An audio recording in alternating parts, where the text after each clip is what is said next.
one, what's your mindset going in? How do you view that? Do you I find a lot of people, whether it's sales or, like you said, negotiating something for yourself, we sometimes feel like we're doing something that isn't worthwhile or isn't great. And so one, I think it's recognizing, hey, is this actually serving other people besides just me?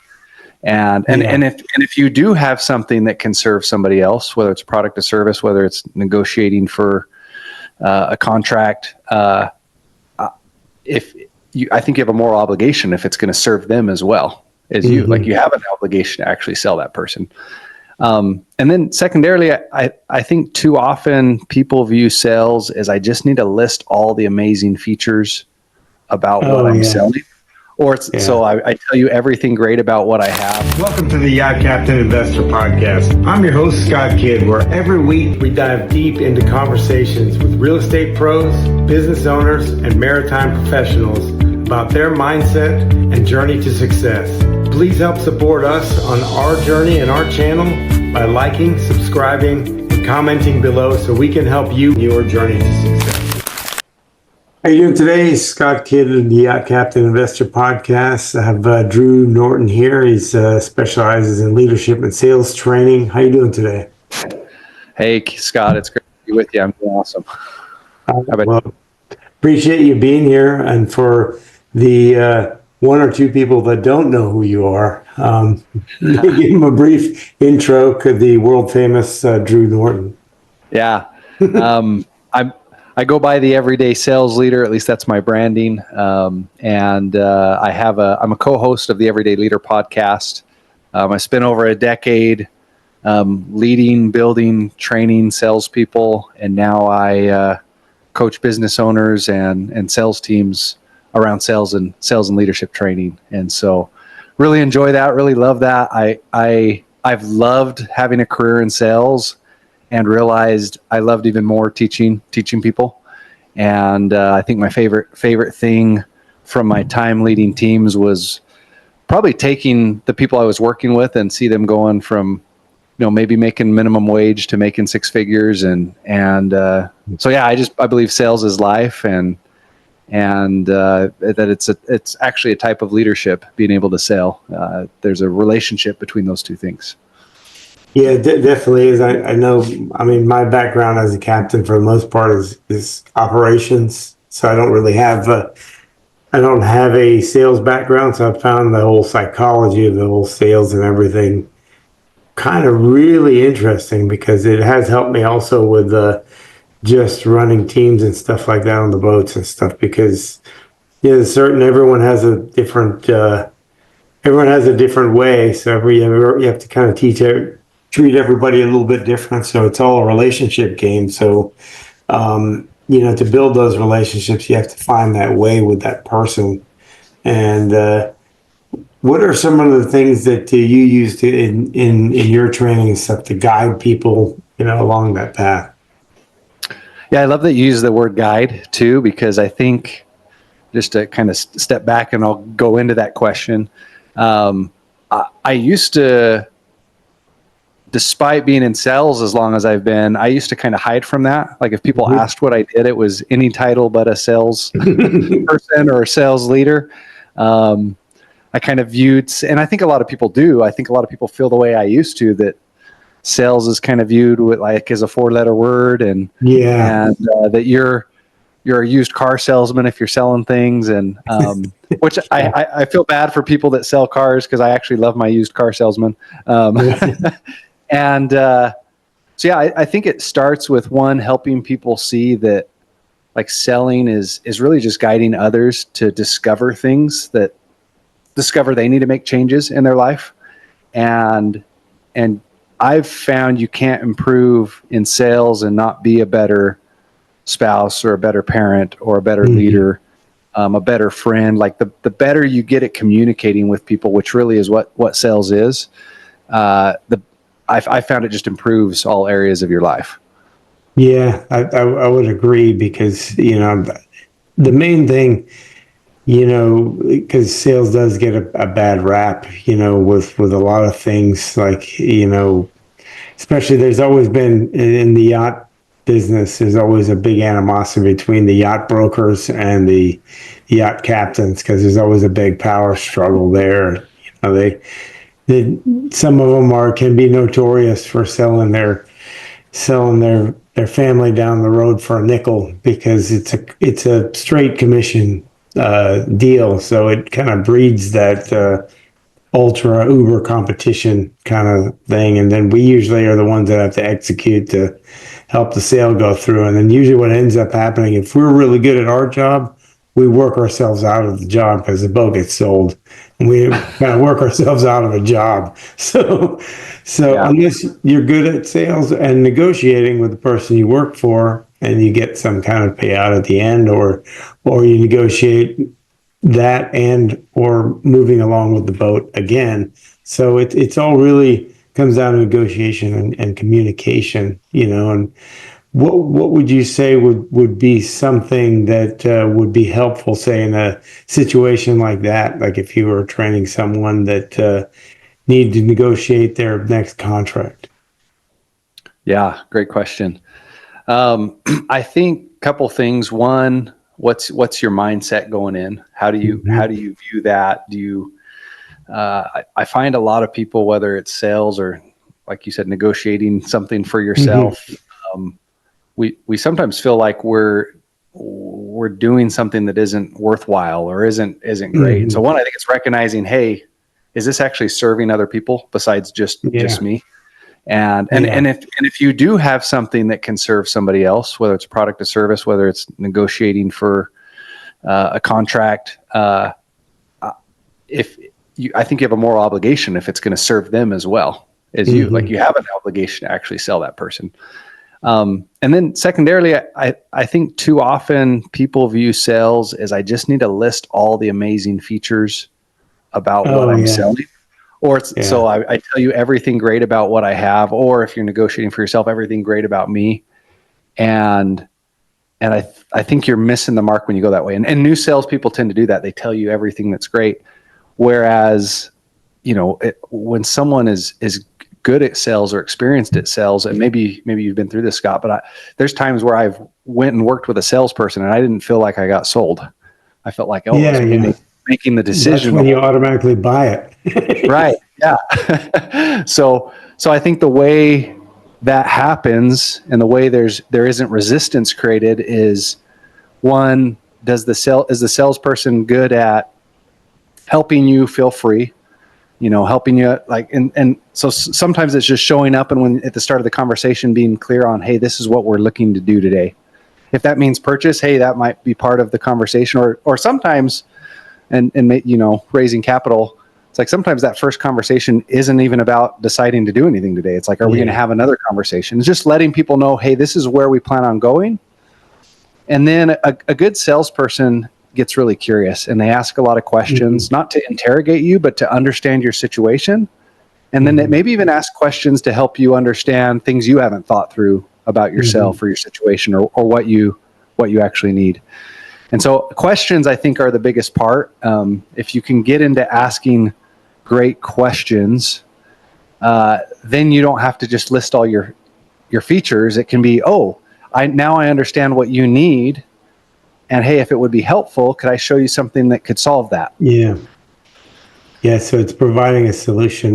My wife has she's a yacht charter broker, and she's always told me, because she worked from retail all the way up to managing 17 or 19 cosmetic stores from when she was young. Yeah. So she's pretty adept at sales and all those kind of things. And being a charter broker, she's always told me, way back when we first met, that, like, if you just listen to what the customer says for the first 2 minutes, just give them exactly what they ask for, and you're done. Because they'll probably tell you immediately what they want, and if it's not something you have, or something that maybe you can guide them to something that you do have that will fit that, then you'll definitely do a lot better. And I found, because we do a lot of raising capital and stuff like that in real estate. So I found that the more successful I've been is when I just sat back and listened to see. And I've even told people after listening to them, well, I don't think, I know you want to invest and you're really excited about it. I just don't think that this is your 100,000 and you won't get any cash flow out of it for 2 years. So, do you need this money right now? Or are you going to, you have young kids that you were telling me about. And what if you have an emergency? Is this all the money that you're putting into this? Is this your emergency funds? And if they say yes, I said, well, this is not for you. Sometimes they get a little upset, but it's like, well, I'm not trying to tell you what to do. You can put it in if you want, but I couldn't really take your money because, what if something happens to your kid? You need the money. It's locked up for 2, 3, 5 years. So it's potentially not the right thing for you. But that person always comes back later. Yeah, He appreciates that. Hey, you told me the truth, and things did happen. But then they always come back and follow up with you because people don't necessarily remember the product that you gave to them, but they do remember how you made them feel. totally. Yeah, totally. I love that. That's such a great example too, Scott, because I've noticed when I show up without an agenda, and meaning I'm not here to sell them something until I get to know them and understand if it's even what they need. Sometimes when you tell someone, hey, look, this isn't for you, that trust level just skyrockets, and they want to work with you even more because they've never had someone in a sales position say, oh, you shouldn't, you shouldn't do this, or maybe you shouldn't do this. It was just being honest because, like I said, I'm come from operations background for the most part, and I'm a quick no or quick yes. Is this good? No. Is this good? Yes. No, boss, we shouldn't do that. That's a terrible idea. Oh, we're going to do it anyway? Okay. Yeah. Well, I just had a memory come to mind of the importance of just taking a minute and asking a couple questions. And this is a real funny example. It's a small example, but you could probably apply it to yachts or multifamily real estate or any product that has to be sold. I was young, probably in college or just getting out of college, and had found this TV store in the Phoenix Valley that they sold old display TVs. So you could get nice TVs at a discount because they were on the Walmart shelf for 6 months or something before that. And I go in, and 4K TVs weren't a big thing. They just started coming out, and I go in and I tell the sales guy I want a 4K TV. And then he spent the next 2 or 3 minutes telling me why I didn't want to buy a 4K TV. And I walked out of there and didn't buy anything. And if he had just listened why I wanted one and shared, I would have probably been the easiest sell of the day. But all he did was just start telling me here's why it's not ready or why it's not there yet. And you should, and I was ready to buy, but he didn't take any time to listen to the reasons why I want. And he probably could have directed me to something different if he'd taken time to ask me some questions. I just remember walking out. And he just guided you to something else, maybe the sick, whatever, the next new, whatever it is, or the. Right. Why do you want a 4K TV, or why, what would you plan on doing with it? Or, there's not a lot of, maybe, I don't know if you've considered, there's not a lot of 4K content. I bet his manager really loved the fact that he didn't sell you something. Right. Yeah. Anyways, I just remember thinking man, I would, if he just had even been remotely excited, I would have bought a 4K TV. Yeah. Or he probably could have. One. Yeah, he probably that one right there. Yeah. He probably could have encouraged me to buy something else if he'd just taken a minute to understand why I wanted that. So, and maybe I would have bought a regular TV at the time otherwise, but yeah, anyways.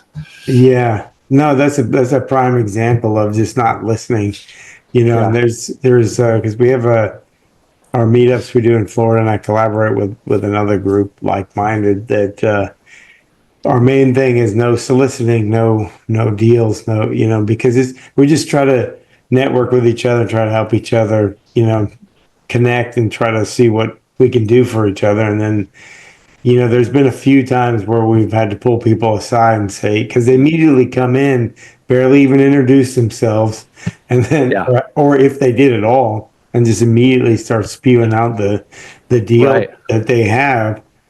And I've had to pull them aside and say, hey, look, there's no soliciting. And besides, do you even know what their names are? Yeah. You know, I mean, those people, I've known them for a few years now, and they do like single family and short term rentals, and you got a multifamily deal, and you're looking for. Right. Said so. You just get time to. Right now is not the place for that. So just get to know some of these people. Maybe if you're in alignment and you listen to what they say. Oh, you're looking for something to invest in. Okay, let me get your number, and we'll get on. And you can spew all you want. It's probably not the best. It's probably not the best strategy, but get to know the people a little first, because then if they're more comfortable with you and they know they have confidence in you that you have their best interest, they're more than likely going to be able to be guided by you and what's necessary. So yeah, definitely listening is another skill for sales. That's really, I found that people that are good at sales are very good listeners. Is there another skill that you might see that really sticks out for good salespeople? I would agree with that, Scott. Definitely listening, and probably secondarily asking good questions, partnering those two things together. Once again, I think some people talk about, hey, salespeople have this gift to talk and tell you stuff. And I found a lot of introverts, and that's kind of my personality. A lot of introverts can be really good at sales because they keep their mouth shut and Yeah. listen. And so I think it's just, along with listening, I think that the skill set that goes right along with that is the ability to ask good questions. And so usually that means we start with more general questions early in the conversation.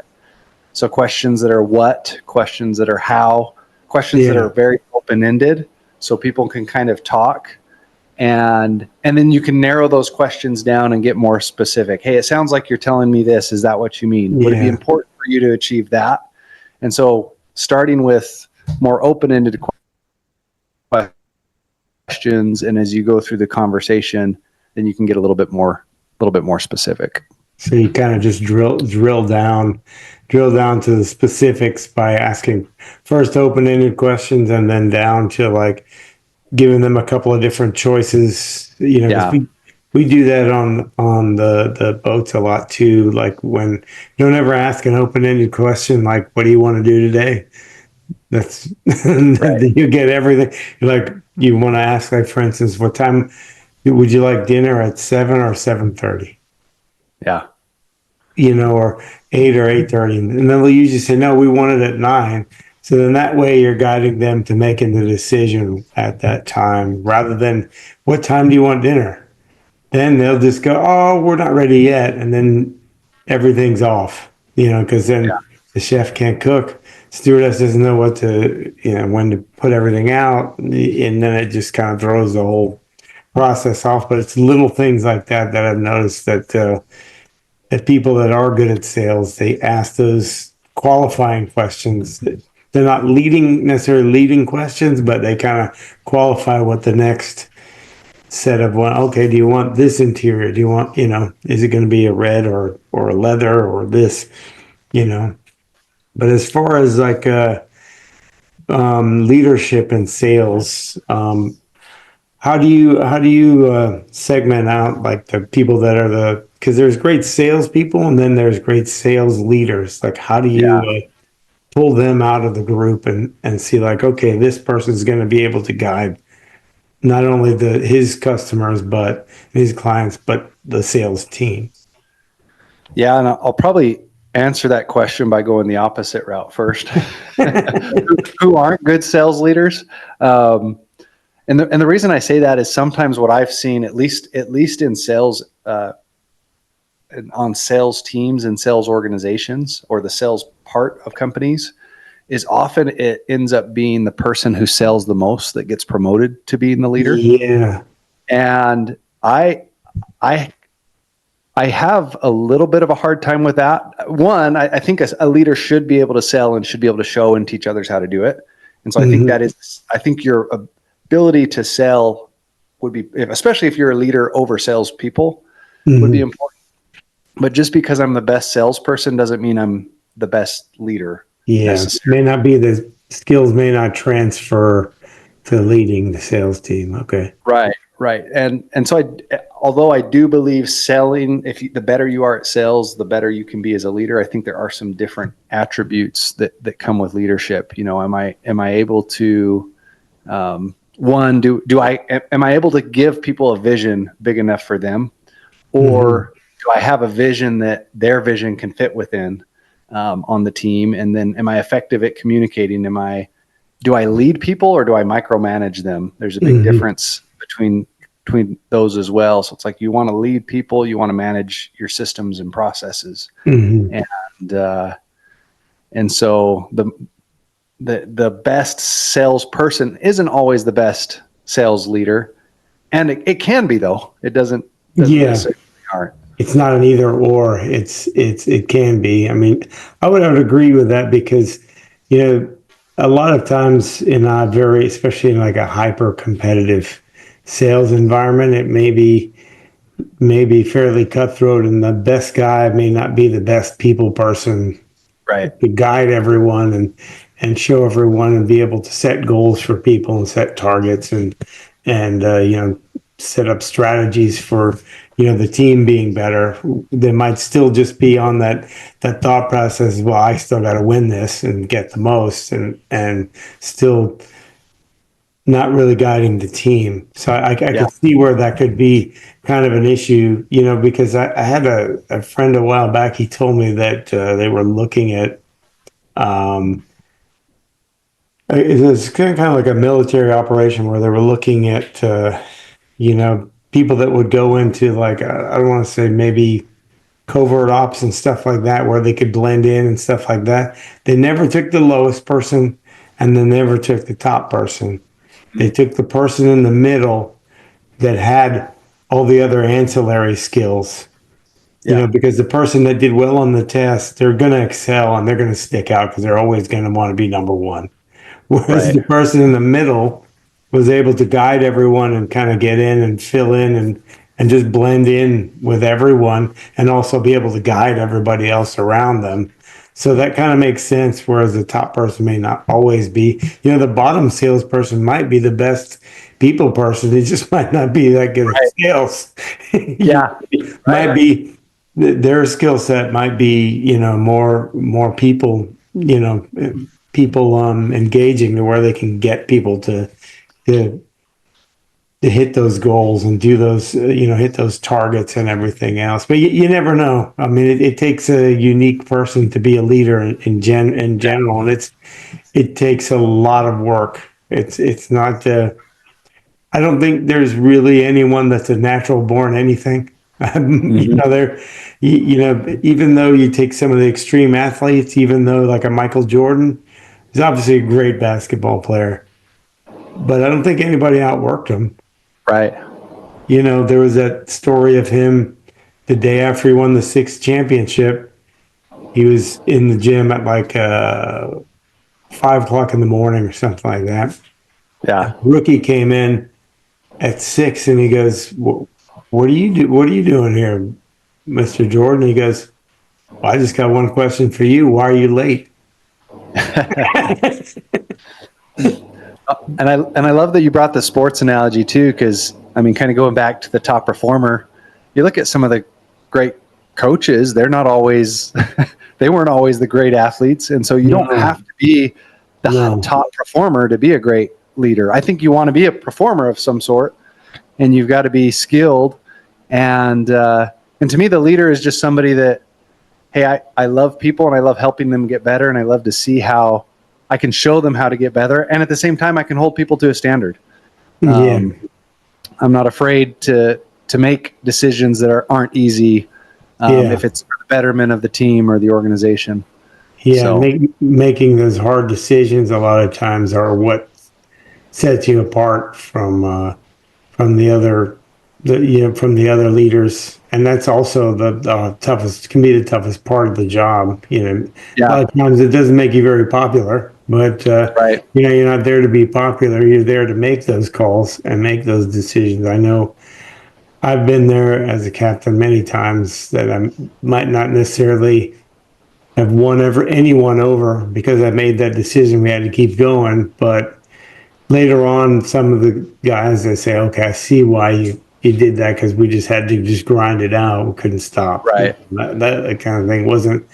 And those are those decisions that are when there's not really any good resolution. It's just, yeah, we're just going to have to gut it out and get it done, you know?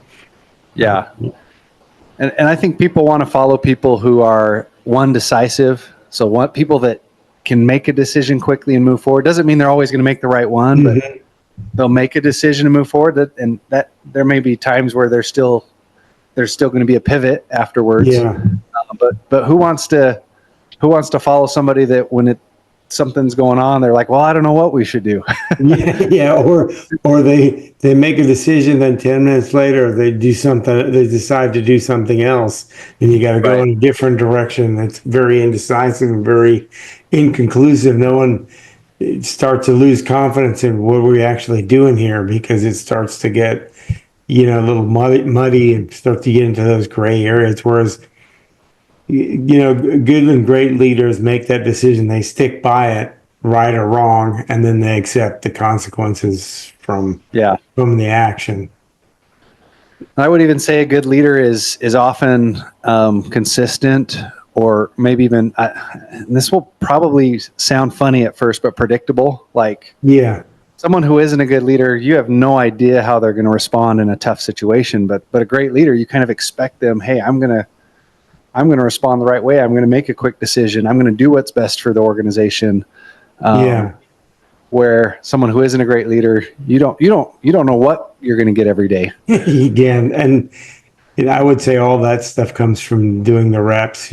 Making the decision. If it's tough for you to make a decision and you don't make it, you're going to probably regret the consequences, because you didn't make that decision. You didn't make the call. But if you do make it, then at least you got past it, good, bad, or indifferent. You have to accept the responsibility, and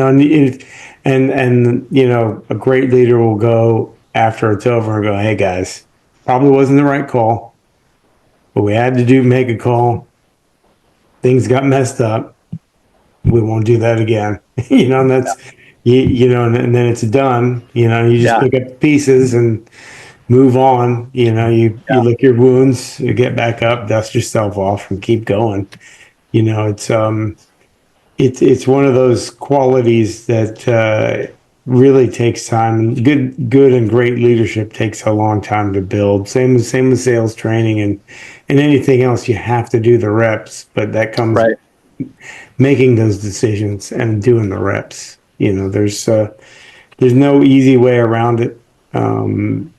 It's all a lot of work. It's a lot of work to not do the steps too. Yeah. Any way you look at it. Yeah, a good leader, they'll start with themselves too. They'll say, hey, if there's a problem, is it me? I love this story. It was in a book. I read this in a book. It was about President Eisenhower. And anytime he recognized there was a problem, he'd start by walking a circle around his desk. And he'd walk a circle around his desk the idea was like, okay, am I the problem? And if not, then I can expand the circle. And so I think a leader takes responsibility and says, hey, what is it I have done? What is it I've allowed? What have I tolerated? Could I be the problem first? And before you look out, and often someone who isn't a great leader, they look to point the finger first. Instead of looking inward and asking, hey, is it me? So I kind of have always loved that. And I don't know if he actually did that or if that's just what he said he did. I love that like mental image of like, hey, there's a problem. I get up and I walk around my desk. He's in the meeting. He just gets up and walks around the desk. Right. But I think it's just a great way to, like, if you're in a leadership role and there's things that aren't going the way you want, like, look at yourself first. Like, could I be the problem? And often you're the solution as the leader. So did I communicate this effectively to the team? Right. Did I, and a lot of times there's always things that we can do better. And if you tell people like, oh, well, maybe I didn't, communicate this effectively to you guys. And so we weren't sure what the actual directive was. That wasn't actually clear. So, here's how we're going to do it next time. Going forward, we're going to have more, you know, more direct communication about that stuff, because we do that a lot on the boats, especially when we have new people. We do, like, if we're docking the boat or we're going on a passage or something. This is what we're doing. This is the expectation. This is how the watches are going to go. This is how the security watches, the engineering watch, interior watch. This is what we expect. Look for this, and then everybody's got to sign off on it. And then if you say yes, and then something gets missed, then it goes through the chain of command. And if it keeps getting missed, then it's on the higher up. Like, why'd you let that slip? And then it just kind of goes. So there's always cross checks with everything, but that all takes time. And if you have new people, it's you always have to. People say, "Oh, we're doing this again." Well, yeah, we have 2 new people, so it's because if you have new people, they might know what they're doing, but they might not know what everyone else is doing or the expectation is as on the whole. And that's the thing that I've also noticed, is that. Great leaders also are the best at painting the big picture to the rest of the team. Yeah. And I like that you kind of pointed that out, of like going through the checklists and what to expect and what's coming forward. I think a lot of those things apply to sales. A lot of those things apply to leadership. It's like, I wouldn't get on, maybe I'll use this analogy with what you do. I wouldn't get on a yacht as just a passenger to go enjoy maybe a dinner cruise, if I didn't know where it was going to go, how long it was going to last, how much it was going to cost, when we'd get back. But sometimes as leaders, we don't give our people a clear direction of where we're going, and that makes it hard to want to stick around in an organization when the leaders aren't clear what the path is. Same with sales. Like, I love teaching people the first thing you ought to do in your sales conversation is tell someone where you're going to go. Like, here's what we're going to talk about today. I'm going to ask you a bunch of questions. If it makes sense, I'm going to ask you to move forward. Or maybe, kind of like I brought up earlier, if we're not going to make a decision to move forward today, the decision we're making is, should we have another conversation? And so I think great leaders, great salespeople will be clear about, hey, here's what to expect in the process and what to expect going forward. Yeah, I think that's, a lot of times if there's no clear directive, people get very, I don't want to say complacent, but just kind of misguided. So they kind of don't actually give it their best effort, because they don't actually know what they're supposed to be doing, a lot of times on the yachts and stuff, like, we might have guests on board and stuff, and when are they leaving? Where are we going? Don't know. Like, I offered them a bunch of options. They didn't bite on any of them. So we're going to have to, I'm probably going to do is just say, hey, we're going to go and do this. And if they balk at it, then we'll try something else. But, so you can get, like, the morale can shift. Like, if all of a sudden everyone's got a clear directive, yeah, we're doing this. Okay. All right. So then they know they have a mission, they have an agenda, they have a direction to go in. Whereas if they're just standby to standby, people can get very, agitated. Yeah, that just made me think. I'm trying to Google it. Proverbs 29:18, where there is no vision, the people perish. I love that. That's a great one.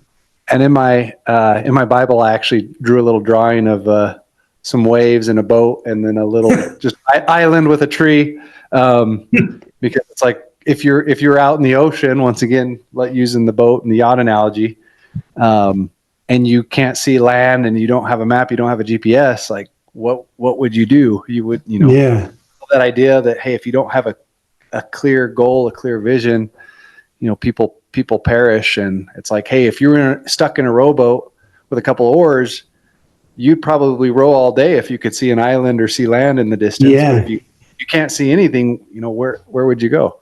Yeah, you just probably sit there and just kind of sit there until, because when you think about it, like, there's some people that have spent months in these life rafts, and to me that scares the heck out of Oh, me. Where they just don't see anything, and they're like, that's got to be very demoralizing. Where you don't have a direction. There was, I think, a guy on a fishing boat, I think from Mexico, and I think he broke some record for being on this raft or something for, I think it was over 300 days or something. I think it might even be more than that, but I just didn't, it was like the guy got caught in some kind of current. He just kept looping around, and it wasn't near any shipping channels or anything. And that would just be that would be very disheartening. But this guy, he made it through there. So he's pretty tough. You have to be pretty tough mentally to be able to get through something like that. Yeah, not a record I'd want to break. No, there's a lot of records I don't intend on breaking. But that's why they always say don't step down into the life raft, always step up, which means your boat's already gone down and you're getting into it. So it's not a fun feeling getting in those things, even in the training stuff when we do those. But is there any books that you could recommend for leadership or sales that stick out to you? Yeah, there's a few. Let me start with sales because I've probably read more on sales than leadership, but probably my favorite, and it's actually maybe not even, some may not consider it a sales book, but I do. I really love Never Split the Difference by Chris Voss. Yeah, so it's a book about negotiation, an FBI negotiator, and what they learned about negotiating with terrorists, and the same things that apply to terrorists apply to psychology applies to everyday people. So great read. One of my favorite thing he teaches is no-oriented questions. Yeah. So I love asking questions early on, outside of open-ended, asking questions that allow people to tell me no. So they feel like they have more control and they don't feel boxed into a corner. Jim Camp wrote a book about that same topic called Start With No. That's really good. I could list a few. Flip the Script by Oren Klaff. He's got a couple good. That's a good one. That's on my list to read. I like that one. The Gap in the Game. Not The Gap in the Gain, which that's a great book. But I was thinking A Gap Selling by a guy named Keenan. It's about people don't move from where they are unless they see a gap. And so helping people see, hey, if I don't change, I'm never going to get to this place. So it's kind of creating gaps in people's mind from where they are to where they want to be and helping them. Getting back to what you were saying about Never Split the Difference, it did resonate with me a lot. It's getting them to say no quickly, because then at that point they're relieved, and then and then the other takeaway I had was knowing who you're talking to. Like, they're negotiating with these guys that are kidnapping people in, I think it was Haiti or something like that, and then I found it very interesting that they just knew that the guys wanted money by the weekend.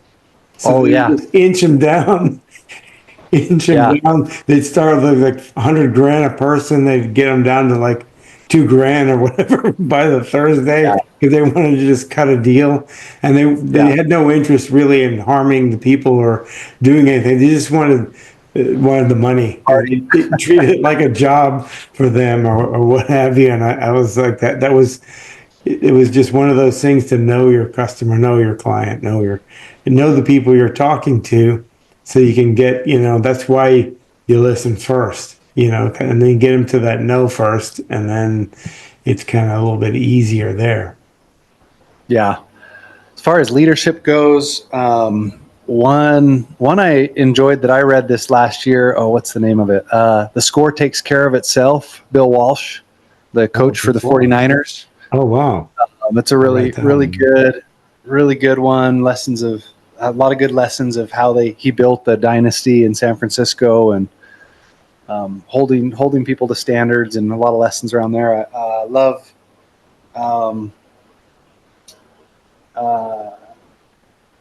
He's not a well-known author. Oak McCulloch is his name. He wrote a book And that's the one where I read about, what's the name of his? Your Leadership Legacy. Really good book. I read this last year. That's where I told you about the story of Dwight D. Eisenhower. I read it in his book. Oh, yeah. He's been I on our love that one. podcast. I'm just going to randomly start walking around my desk. Yeah. I love that. There he goes again. There he goes again. Trying to look up at my shelf. I love anything by John Maxwell. He's got a lot of great. Oh, he's really great. John Maxwell. He's quite good.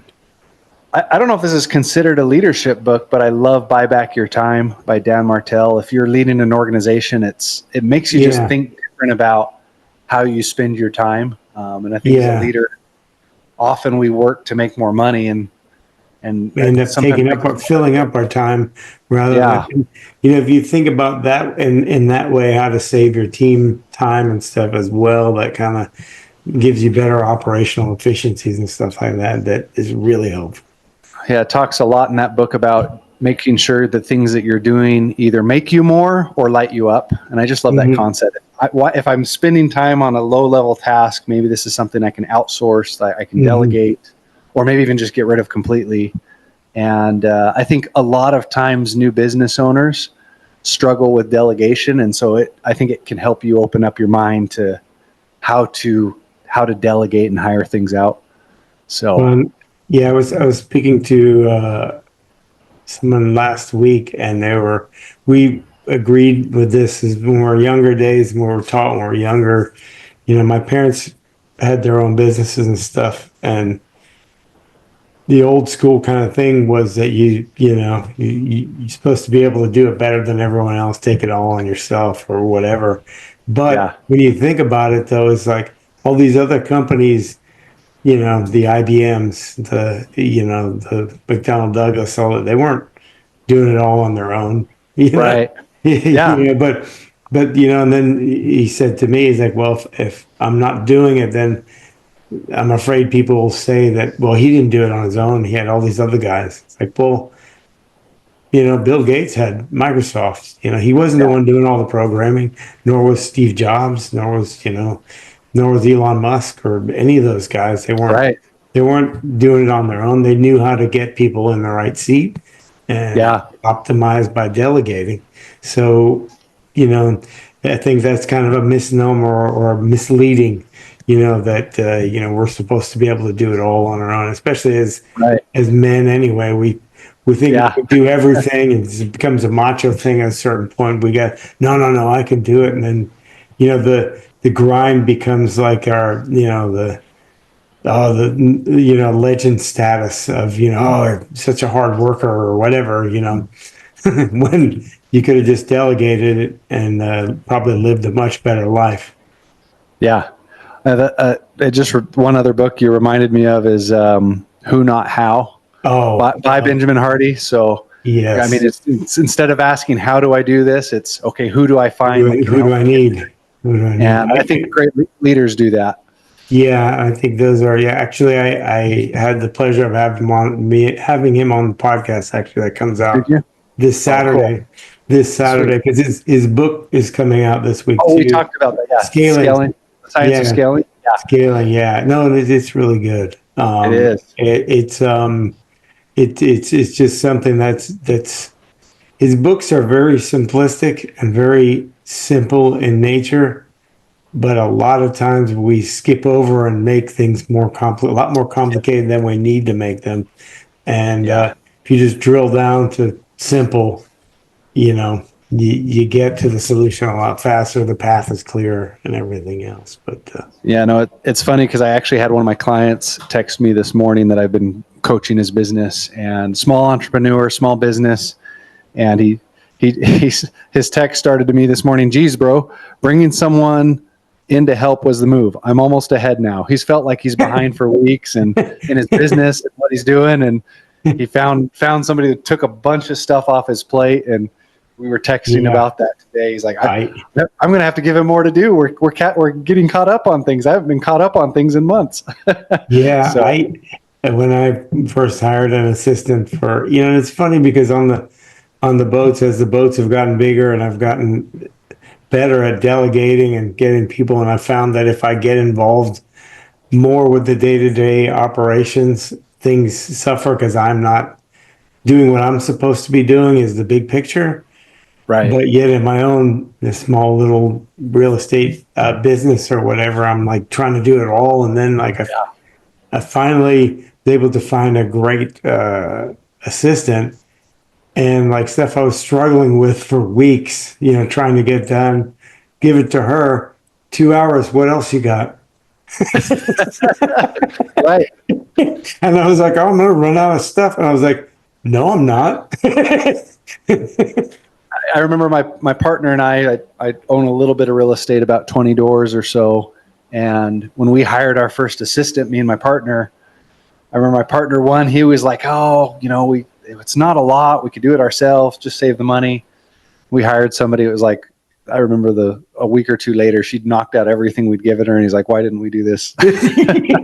Yeah. It's like, now we can go get more if we want, or just not do that. Yeah.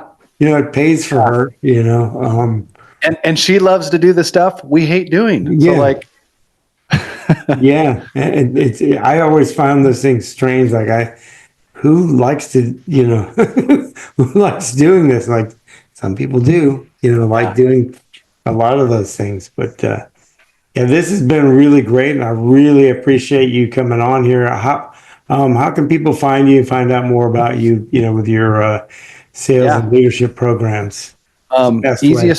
Easiest way to find me is I'm on pretty much every social media platform: Instagram, Facebook, LinkedIn, YouTube. If you just search the Everyday Sales Leader, you could find me. I've got a resource I can offer your listeners too, if that's okay. Oh, that'd be great. That'd be great too. Yeah. Are most of your listeners, are they raising capital too, or? Some of them are. Some of them, are on yachts, business owners, but. Well, I'll give one or two resources. So if you're raising capital, I have a guide to kind of help you structure your sales conversations if you're raising money. So if you text RAISE to 928-928-5985, gives you just a PDF on kind of how to outline those sales conversations you have with a potential investor.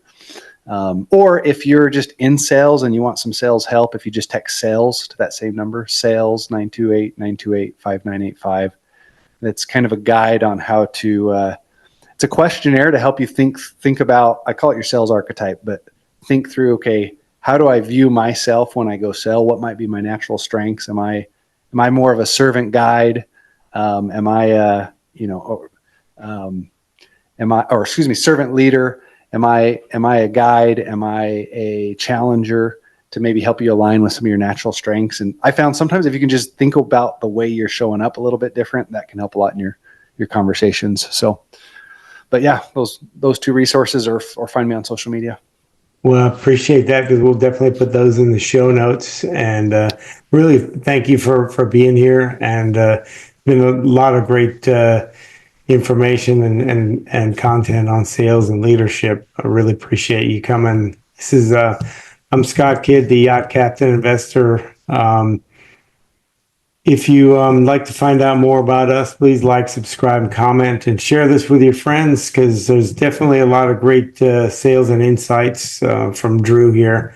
And it's always a reminder that investing in yourself is the best investment you're ever going to make. Thanks, guys. Talk to you next time.